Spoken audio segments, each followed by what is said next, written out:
Εμείς, ως Χρυσή Αυγή, δεν μπαίνουμε στη διαδικασία να κρίνουμε το ποια θα πρέπει να είναι η ακριβής ημερομηνία έναρξης του νόμου 4055 του 2012. Δηλαδή, το αν αυτή η ημερομηνία θα είναι η 16η Σεπτεμβρίου του τρέχοντος έτους, είτε αυτή θα μεταφερθεί στην 1η Μαρτίου του 2013. Και αυτό γιατί κρίνουμε πως ο νόμος 4055 είναι ένας κακός νόμος. Ένας νόμος πρόχειρος που δεν βασίστηκε σε καμιά σοβαρή διαβούλευση.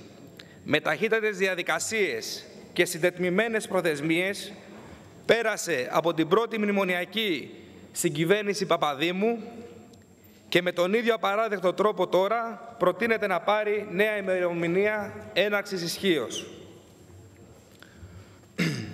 Ο κακός αυτός νόμος δεν θα επιφέρει καμιά ουσιαστικά θετική μεταβολή στη δικαστική ζωή της χώρας.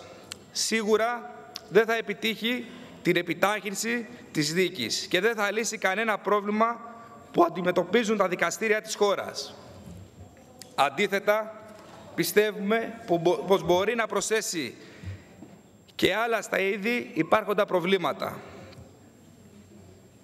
Για μας, η μεταφορά δικαστικής ύλης από τα πρωτοδικεία στα ειρηνοδικεία δεν αποτελεί λύση στο πρόβλημα της καθυστέρησης απονομής δικαιοσύνης στα ελληνικά δικαστήρια.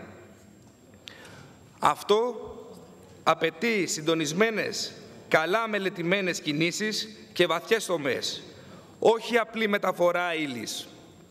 Η μεταφορά ύλης μπορεί να αποτελέσει απλή μεταφορά του προβλήματος. Από πού προκύπτει ότι τα ειρηνοδικεία της χώρας θα είναι σε θέση να ανταπεξέλθουν στη νέα τους δικαιοδοσία και πώς δεν θα δημιουργηθούν προβλήματα στη λειτουργία τους? Εδώ το Υπουργείο έρχεται και παραδέχεται ότι θα απαιτηθούν 6 μήνες για να είναι έτοιμα να υποδεχτούν τον όγκο των νέων υποθέσεων που προβλέπει ο νόμος 4055 του 2012.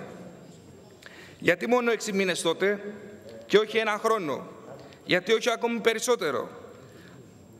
Από πουθενά δεν προκύπτει ότι τα ειρηνοδικεία της χώρας ή έστω κάποια από αυτά δεν θα καταρρεύσουν κάτω από τον αυξημένο όγκο υποθέσεων. Ήδη κάποια ειρηνοδικεία, λόγω φόρτου εργασίας, παρουσιάζουν μεγάλη καθυστέρηση στην απονομή δικαιοσύνης.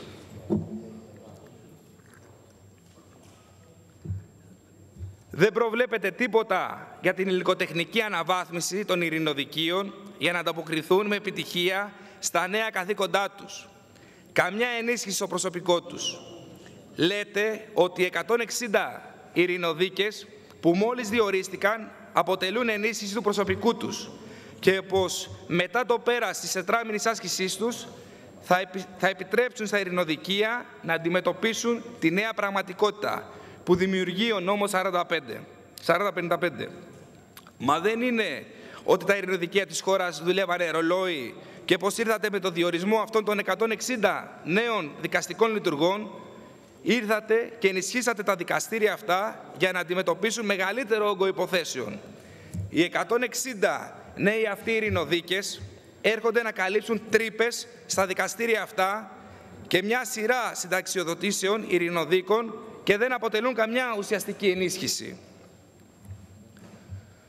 Επανέρχομαι στο θέμα της διαβούλευσης, κάνοντας πιο συγκεκριμένη την άποψή μου περί προχειρότητος στη σύνταξη του νομοθετήματος. Με ποιο θεσμικό φορέα συζητήσατε τη μεταφορά δικηγορικής ύλης από τα πρωτοδικεία στα ειρηνοδικεία, όταν σύσσωμος ο δικηγορικός κόσμος διαχρονικά εκφράζει την αντίθεσή του προς αυτό? Ξέρετε τι πρόκειται να συμβεί με τους δικηγόρους των μεγάλων πόλεων που θα οδηγηθούν στην έσχατη ένδυα λόγω της αδυναμίας τους να καλύψουν τις αποστάσεις μεταξύ των ειρηνοδικείων και του πρωτοδικείου? Μήπως ο σχεδιασμός σας εντάσσεται στην προσπάθειά σας για υπαλληλοποίηση των ελεύθερων επαγγελματιών σε μεγάλα γραφεία, μεγάλων συμφερόντων, ακόμα και ξένα, που θα αναλαμβάνουν όλες τις υποθέσεις λόγω της ελέγχωσής τους με προσωπικό, αφήνοντας χωρίς δουλειά τους νέους δικηγόρους που σοριδών βγαίνουν από τα πανεπιστήμια. Ακόμη πιο σημαντικό αρνητικό του νόμου αυτού αποτελεί φυσικά η δημιουργία μονομελών δικαστηρίων κακουργημάτων, η καθόλου σωστή και αναγκαία επιτάχυνση της δίκης στα ελληνικά δικαστήρια δεν μπορεί να γίνει εις βάρος της προστασίας του κατηγορούμενου. Τα μονομελή δικαστήρια κακουργημάτων αποτελούν για μας μια άσχημη εξέλιξη. Θεωρούμε πως δεν είναι δυνατόν να δικάζονται κακουργήματα, τόσο σοβαρά εγκλήματα από δικαστήρια με μονομελή σύνθεση, έστω και σε πρώτο βαθμό. Όπως αναφέραμε και στην Επιτροπή, πιστεύουμε πως υπάρχουν άλλοι τρόποι να επιτευχθεί η επιτάχυνση της δίκης και να αποσυφορηθούν τα πρωτοδικεία της χώρας.